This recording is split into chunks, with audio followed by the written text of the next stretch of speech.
I mean, at some point during our engagement, we did discuss like why are we so up and down, and there were lots of moving parts with taking care of dad, and it felt like you and I had to be in sync with everything. I And that think for me, we had like two challenges, okay? The one is I had genuinely heard the Lord tell me to leave the job I was doing to take care of your father. and that's when we realized that we worked well together, but we also could perceive that we were being put through some kind of school. And today we often get people asking us, so how do you do so much together? And I But now I had people telling me, but listen, the same family, when they come for their lobola, they're not gonna say you were helping our father. And They- I think it's because God knew that there was a future that required teamwork, or this level of teamwork. And so he was putting it within the foundations. Here's the thing about foundations. Foundations determine the strength of a structure. Foundations determine how this building will stand. When you join an already standing thing, you have no idea what those foundations are. The humble beginnings allows you to truly know who it is or what it is that you're dealing with. And then I remember just feeling a bit lost, and even speaking to a certain pastor who then said to me, listen, are you in the will of God? Yeah. You know, and I had to take days and really seek the Lord and ask him. I'm like, but Lord, there's a pressure. I've heard as a man, this has to be together.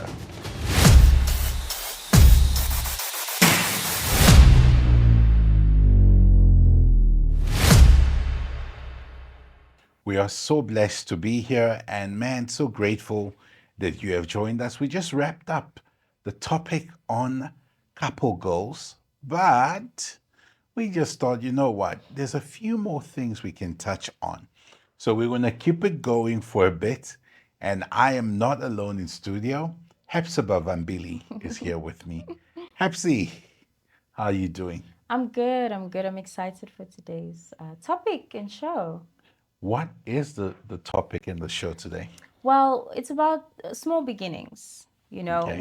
when we think about couples, I think we fantasize about where we want couples to be, whether we're talking about other couples or we're talking about ourselves. There's not a lot of talk about the fact that naturally things start small. And in this day and age where it feels like we're living our lives more for other people than ourselves, like, and when I say that, it's so sad because we're living our lives for our perceived understanding of how others want to see us, as opposed to the true journey. And because of that, it's defying nature. If you think of nature, and we're a part of nature, everything big, everything majestic starts somewhere. A seed sprouts up and becomes an entire forest. We see it with animals and all of life, really. A small stream becoming a river, becoming an ocean. And for some reason, with couples, we want to skip the very important fundamental parts of growth that make you, it's like a child, right? If you adopt a child when they're 15, you will have a much harder time connecting with that child than if you got them at birth, because the small beginnings have a natural bonding that goes with it. We want to meet each other when we're 15. We want that mature version of each other, because what are the benefits of having a teenager as opposed to a baby? There are many. The teenager can communicate, they can take care of themselves, they've got a life of their own. So where you get freedom, you forfeit connection. So a lot of our relationships are forfeiting connection for freedom. I want to kind of use the animal kingdom to also explain what you're saying.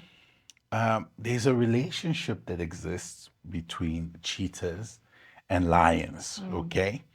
Where a cheetah will not let a lion cub live Yeah. because it knows if I let it live, tomorrow it'll be the lion that kills me. So what they do is they hunt lion cubs, and they're not even going to eat them. They just want to kill them to make sure in future I don't have this lion that comes after me.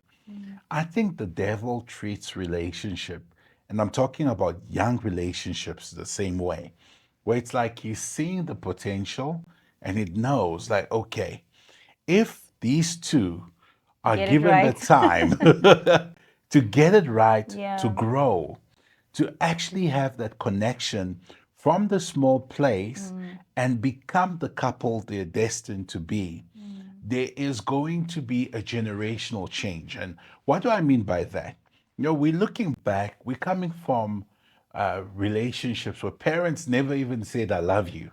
You know, and I feel I can't talk about the other races, but in the African culture, I mean, saying I love you, you know, in front of your children, it's like, Respect. you know, have you even seen your parents give each other a kiss? You know, maybe if you Congolese and they do the three kisses on the side, but that's the romance. We had like zero affection between parents in front of children. You know, so now we become these married couples that haven't had examples in front of them. A lot of you know what to do when you are dating because your aunties and uncles took you with them on their dates. Yeah. You know, when that uncle, they were supposed to be babysitting you and then they went around the corner somewhere. So you know how to go around the corner. You know how to mess around. But if you could become the picture, if the small beginnings that you have could blossom into a picture of what a relationship can look like in the godly sense of it, the generation will shift. People will now have an example to point to and say, oh, okay, this is how a husband speaks to a wife. This is how a wife behaves in a home. And the enemy looks at that and says, no, kill them off while they're still young. And one of the easiest ways, Instagram. How so? Because how you guys look how that couple is going on holiday and you guys are at home. Look where they live. What do you have? Look how they started. You know, and when I'm saying look how they started, I'll never forget one of the things I didn't understand because I think in retrospect, I think I was raised very secure in myself. I've had actually a time with my sister today, not today, during this period where we've just been talking about our upbringing, you know. So when my wife and I got married, my mom had moved to Limpopo and left us in her house. You know, so we took over a house and you know that's how we started. But there were people who felt they had a lot to say about that. And I just look back at it and think, whoa, what if that affected us as a couple? What if we sat down and thought, oh, okay, you know, let's look down on our beginnings? What could that have caused Yeah. in our relationship? Because people don't start the same. You know, some of you, maybe you listening to us and you're starting off in a shack. You know, maybe you're in a village somewhere and you've got a little hut and that's your beginning. Sometimes you could come from a wealthier family and maybe you are starting off in a mansion. But you and I know there's always a bigger mansion. You know, there's always a bigger car. You know, so there isn't really a line where we can say, okay, if you start here, Yeah. people won't have something to say about you. Yeah. You know, there's always something to Yeah. say. Yeah. There's always a better picture on Instagram. So you and your partner need to sit down and ask yourselves, are we okay with what it is right now? Yeah, and I think beyond you guys being okay with it as partners, I think you need to be okay with it yourself. I think you need to go on an individual journey of what you're doing there and why you're doing it. Like, for example, for me, how we started, what you mentioned, taking over your mother's house, not only did it make sense for me, I actually felt very blessed because I felt like here we are, a young couple. We're still trying to figure it out. You know, what are we going to do? We spoke a lot about business, we spoke a lot about academics. Like, what direction are we going to go in? And we felt like that moment was a pause that a lot of people don't get. And it was in that season that we got to talk about what we wanted to be and who we wanted to be and what business we wanted to go into and what dreams we wanted to pursue. And I can honestly say that today, most of that stuff we've achieved. And it's because we were given the opportunity to not have the kind of responsibilities we would We have didn't have had. rent to We didn't have pay. rent to pay. So when we finally got our act together, as people would say, and now we had bills to pay and mortgages and everything, we appreciated that season even more. But I like the fact that we were present in our small beginnings. We knew even back then that we had it really easy. But to speak a bit more on the individual journey, I felt that this fantasy that I sometimes bring up, that we love fantasy. We're in a generation of fantasy. Like, we live more in our heads than we do in our actual reality. We approach God more with fantasy than we do with reality. And what I mean by that is this: when we got married, I had just come back from what I thought was a permanent move overseas. Life happened. I came back and I decided I can't go back. It coincided with the passing of my dad. At the same time, my husband had left the work he was doing because he was helping with what was happening with my dad. And on top of that, it was very clear that he had been in ministry for many, many years, that he felt the call for him to leave law and join ministry. Common sense to me was, it's not like you married a pilot. Like, I don't know what else people, it's like people wanted me to join their misery at that time. I understood that having married someone who is in ministry and has left work to help in your family means that we're going to start small until the Lord establishes us in whatever ministry He feels we can now do together. I don't know, like, for me, it not only made sense, but I felt blessed that as a young couple, we could just figure it out, man. And I didn't understand the pressure that everyone was trying to put on us to have it sorted. Someone around us, I wonder if they'll remember, if you're watching this, also went through something similar where she felt her spouse was in between careers. And she came to me and she said, Hephzibah, I'm so embarrassed. Like, what do I tell people he does? And my reply to her is, why do you care? What do you mean? And I remember my reaction was so shocking to her that it jolted her into reality, because I think that for women, Dany, there's a different reality about small beginnings. I think particularly women are told, if you can't set up a career for yourself, be pretty and marry rich. So there's always that, you can always fall back on the marry rich. Yeah. So him having a stable, pronounceable career Yeah. is a huge part of women and getting married. Find a man who is financially secure so that he can give you a specific type of life. I don't see that in scripture. I see God putting people together who have a specific call. And sometimes that person is already established. And other times, like Jacob, he shows up to Laban's house with nothing and works for two daughters for 14 years. That man showed up with nothing. And so, understanding what you're in, sometimes you're an Esther. And there's no problem being an Esther, but everybody can't be an Esther. I think it's when we start these fantasies of, I'm Esther and I've walked into a palace. And listen, I'm not yes, I'm not chastising the palace. There is someone called to enter a palace, and you need to go there and do that which God has called you to do. But some of us are meeting on the mission field. Yeah. Some of us are meeting really young. Some of us, God wants to build something from scratch. Yeah. I think having a relationship with God as an individual will help you understand who you're married to, why you're there, and what you're called to. I was not told by my father when I prayed for a husband, I was not told he would come with riches, but I was told that we would build riches. Absolutely.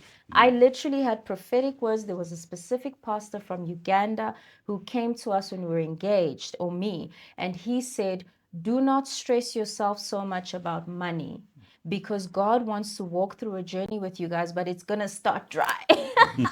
He said it's going to start dry, but stay the course because the Lord has a plan for you. So, but even that, I didn't feel like what makes a life partner chosen by God is wealth. But that's a whole other show. Yeah.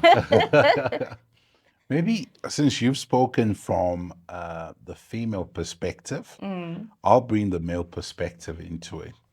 I think for me, we had like two challenges, okay? The one is I had genuinely heard the Lord tell me to leave the job I was doing to take care of your father. But now I had people telling me, but listen, the same family, when they come for their lobola, they're not going to say, you were helping our father. They're going to come and want you to have things together. And then I remember just feeling a bit lost and even speaking to a certain pastor who then said to me, listen, are you in the will of God? Yeah. And I had to take days and really seek the Lord and ask him. I'm like, but Lord, there's a pressure. I've heard as a man, this has to be together. And man, the scripture the Lord actually gave me was very interesting. He told me to go read up on Abraham and his son and how Abraham's son got his wife. And what we saw was Abraham sending a servant with the financial means to say, go find a wife for my son. So I was like, okay, Lord, what you saying? He told me, listen, I got you covered.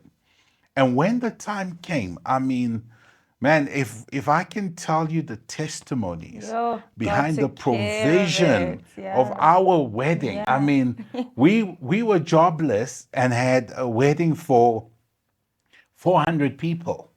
And it's not like we wanted to. No. But man, things just kept happening. The venue was given, the dresses, the wedding dresses kept coming.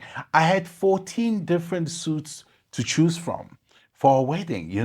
The provision, the Lord showed me that being aligned with Him in that season, He came through. Now, the second thing was I was marrying a wife who still needed to continue studying. And a lot of people also found that weird. Like, hey, how you going to let her study when she is married? And I just thought, but in my worldview, I want my wife empowered. I don't have issues with in fact, personally, I'm not attracted to women whose minds are not working. I needed someone who I know, like over here, mentally, because We can vibe, we yeah. can vibe. I ran a casting agency at some point. Pretty doesn't phase me. But boy, to have conversations with my wife that are rational and that and to see her achieve her goals. There's no way as a husband I would stand in the way of that. And I heard a lot of guys try to say, yeah, but when women become empowered, this and this and that. I just thought, okay, I don't know. I'm not saying people haven't had bad experiences.